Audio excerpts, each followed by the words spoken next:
All of these NFL teams hating on the tush push is like a hall monitor thinking if they snitch, there'll be a cop. It's like a teacher's pet thinking, well, if I remind the teacher about the homework, I'll get an A. It's like a freaking kid at the park saying to themselves, if I keep calling fouls when I'm getting cooked, my team will win. News flash, you won't win. And all of these NFL teams, the Rams, the Packers, the Bills, that are hating, flat out hating in broad daylight about the tush push should be ashamed of themselves. And I think more of Sean McVay. I'm actually disgusted with Sean McVay because he's a champion. He's a guy that's been there and done that. And I would expect more from him given the fact that he has championship pedigree to respect a play that nobody else can do and say to himself and his players, we got to go ahead and beat that. I don't expect Sean McDermott, who folds in every single playoff game and can never be Patrick Mahomes, and his defense always folds to get it. I don't expect Matt LaFleur, that he has been in NFC Championship games and has folded with Aaron freaking Rodgers, to really, really get it. But I expect more of Sean freaking McVay to just give the respect and say, hey, bruh, like Mike Tomlin, hey, it's not enough data to make a conclusion that it's unsafe. That's what they're trying to do.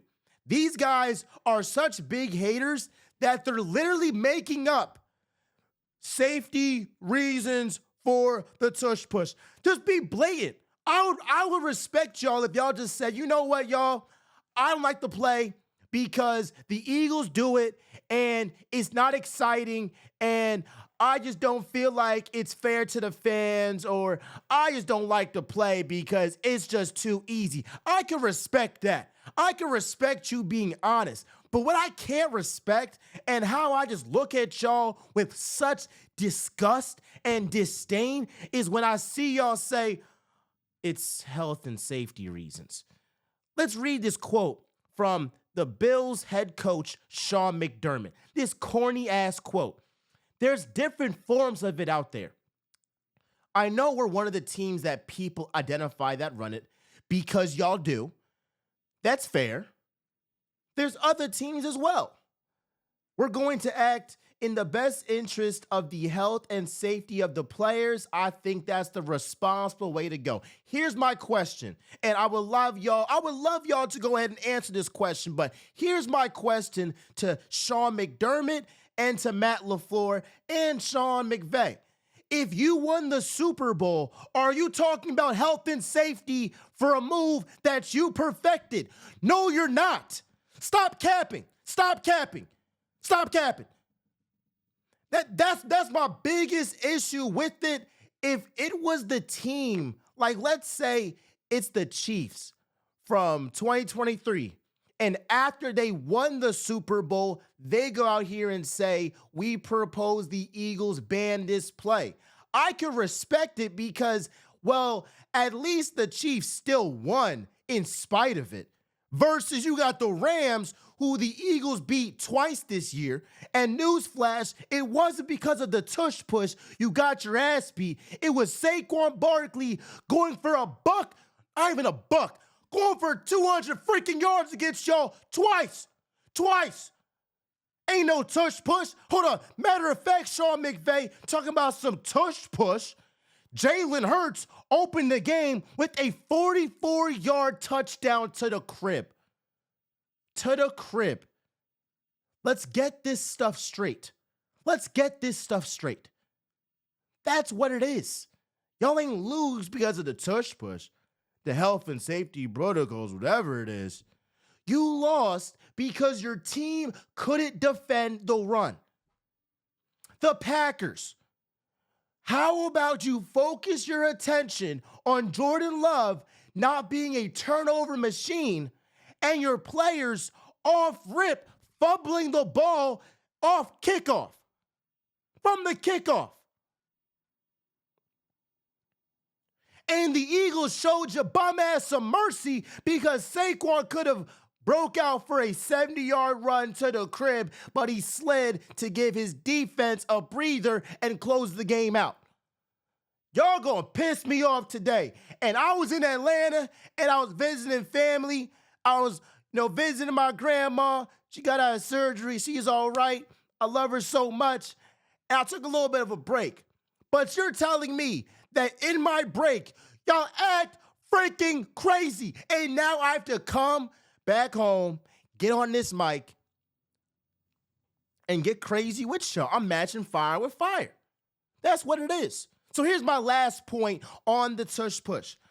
Because they're trying to ban this play, and let's be honest, bro, because the NFL is delaying the vote when they don't have the votes right now, is showing you that Roger Goodell and the NFL as a whole wants to ban the play.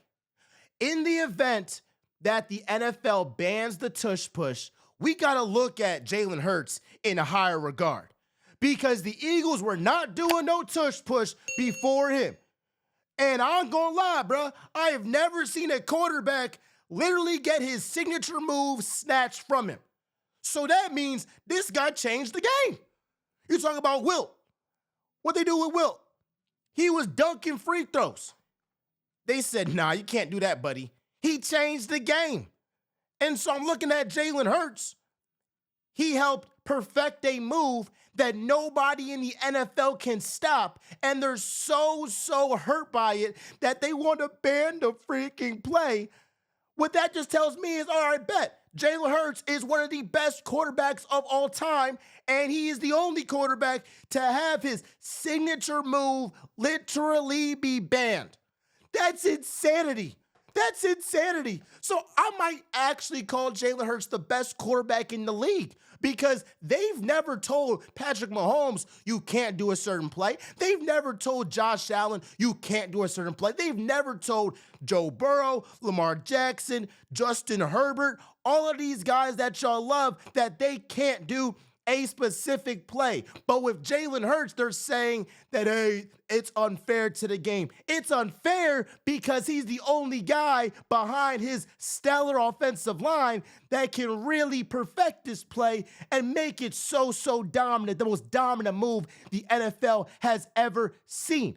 So actually, part of me is thinking this, and I promise this is my last point on it before we get to Walter Nolen, top 4 QBs in the NFC East, Jahan Dotson, A.J. Brown being traded, all that talk. Here's my last point on it. Part of me is like, I hope they do ban the play. Because when the Eagles then win the Super Bowl after you ban the play, I'm going to look at y'all like dummies. I'm going to look at y'all like you thought that we won and did this and that Hurts is a tush push merchant, and that this offense wouldn't be sufficient without their signature play. Guess what? We still won. What you guys say now? What you guys say now? That's my whole thought on it. So, all right, bet. Y'all want to ban it? Cool. We'll have Cooper DeJean have a pick six in the Super Bowl. We'll have Jalen Hurts open the divisional round with a 44-yard run to the crib. We'll have Saquon Barkley go to Sean McVay's Rams and have two 70-yard runs to the crib. How you want it? You want A.J. Brown on a slant to the end zone? Or you want Devontae Smith on a go ball to the crib? What do you want? What do you want? Because we can do it any way that you want, bruh. Any freaking way. Woo! Oh, I got that kiff on, bro. I got that kiff on. Hey, we got some partnerships, some sponsorships. Some already here, some on the way. Like, comment, subscribe, help us out. Be getting a little man. Let's talk about Walter Nolen. And I said this in the video before I went to Atlanta, but I do want to say it again. If the Eagles don't acquire Malachi Starks, I'm looking at Walter Nolen to replace Milton Williams. Now, you got to think about this, bro. If the Eagles get Walter Nolen, their defensive tackles will be a rotation of Jalen Carter, Moro Njomo, Jordan Davis, and Walter Nolen. Now, we know that Jordan Davis is a run stopper. He's one of the best in the league at that. He is a beast. And we know that Moro Ajomo has been highly, highly effective in limited snaps last season. So we expect him with more opportunities to shine. With Walter Nolen, I'm looking at a guy, bro, 6'4", 296 pounds. He has explosive power, and he is really a pass rushing specialist. He has 6.5 sacks at Ole Miss last season and 14 tackles for loss. So he has the ability and the potential to be a good run defender while also being an explosive and potentially dominant pass rusher. And it's gonna really, really suit this team if not Milton Williams, if Walter Nolen can be on a rookie deal while Jalen Carter is making them big bucks, because we know for a fact that Jalen Carter is gonna get that bag, bro. It's the inevitable. So if you have another stud defensive tackle that's not making that much money next to him, that just makes it beautiful. It makes it beautiful, bruh. And I mentioned this in the last episode. I'm going to mention it again. I want y'all to think of a defensive line, especially in a pass rush situation, with Jalen Carter, Walter Nolen, and Nolan Smith. Oh my gosh. What are we talking about? So again, I love Malachi Starks. I think Malachi Starks is the truth. I love his leadership, all of that. But if the Eagles decide to go defensive line, I'm looking at Walter Nolen to go ahead and replace Milton Williams. And a little bit of context for Walter Nolen right here, bro. I'm going to just read this from Dave Zingaro. He said, I know Nolen has been a popular choice for the Eagles in mock drafts, but that's because it makes sense. He's a penetrating and undersized defensive tackle with the ability to beat one-on-ones and get after quarterbacks. In a defense with Jalen Carter, that is a really valuable trait. And especially after losing Milton Williams to a massive free agent deal, and with Jalen Carter's contract extension coming up next season, like we said, having a talented and young defensive tackle on a rookie deal would be major help. Last thing I'll say, let's just say you got Malachi Starks and you got Walter Nolen available. If this is the case, oh my gosh, these NFL teams don't know what the hell they're doing. But let's just say we got to choose. It depends on how the Eagles view Sidney Brown. If the Eagles think Sidney Brown is not close to being a starter, you got to go with Malachi Starks. But if they legitimately feel like Sidney Brown can go ahead and replace the intensity and that role that C.J. Gardner-Johnson had, then I would say go ahead with Walter Nolen. Because we know the glaring need, just off face value right now, is safety. And Howie Roseman was on record saying that this roster is not complete. It's not complete. You got the whole draft and maybe some trades and all of that still left. There's a whole lot of offseason left this season. So this spring, I guess early summer. So this is stuff that we're going to go ahead and monitor there. But that's my analysis on Walter Nolen. I think he will be a fantastic defensive tackle for the Eagles. And there were talk about his character issues. I don't know too much about it, but what I do know is if the Eagles can go ahead and turn a guy in Jalen Carter, who dropped to number 9 because of his character issues, granted, he was surrounded by all of his homeboys in college, and certainly that helped him flourish at the NFL level. I'm very confident that that championship culture, if there's any truth or validity to the claims that Nolen has these, character issues, those will all be wiped out because you got vets that been there and done that. I believe Brandon Graham is going to go out there and still be involved at the NovaCare complex. And then you got these young guys that are hungry and that have won on the biggest stage. So it's the perfect blend of the old heads, but also the young bulls that have been there and have done that, whether they're old or young. So come on, bro. Let's go ahead and give this good energy to this first round pick that we're going to have. Got 3 more things to talk about, bro. I talked about this again in my last episode, but I want to talk about it again. Let's rank the NFC East quarterbacks. Number 1, Jalen Hurts, Super Bowl MVP. What is there to say the best winner in football? Number 2, Jaden Daniels. Yes. Now, I knew after Jaden Daniels outdueled Joe Burrow that he was the biggest threat in the NFC East to the Eagles.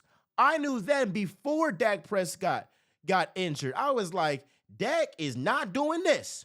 He is not doing this. And you had Cowboys fans saying, oh, you hating on Dak and the Cowboys. Nah, bro, nobody is scared of y'all. Like, nobody has any fear. I don't care about Dak's record against the Eagles. Nobody is scared that y'all do anything in the postseason, bruh.